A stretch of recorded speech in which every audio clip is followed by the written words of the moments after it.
नमस्ते, मी ज्योती पाटकर. मी या बाबांना 2 महिन्यापूर्वी अमृत ज्यूस दिलं होतं. त्यांना काय त्रास होता आणि कसं रिझल्ट आलाय आपण हे त्यांच्याच तोंडून ऐकू. नमस्ते बाबा, तुमचं नाव सांगा.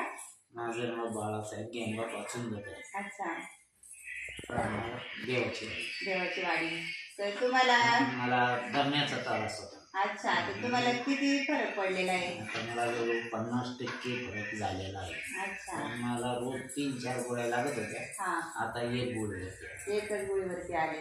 जर असं आभाळ बिभाळ निघलं तर ज्यादा लागते. अच्छा, आभाळ बिभाळाचं वातावरणात फरक नाही झाला. हा, 1 गोळी, एकच गोळी खाताय तुम्ही. तुम्हाला लय गोळ्या खायला लागत होत्या. 3-4 लागत होत्या. 3-4 गोळ्या खायला लागत होत्या, आता एकच गोळी खाताय तुम्ही. अच्छा, दम्यासाठी. आणि अजून तुमच्या त्या हातावरती नाईटचं म्हटले नाही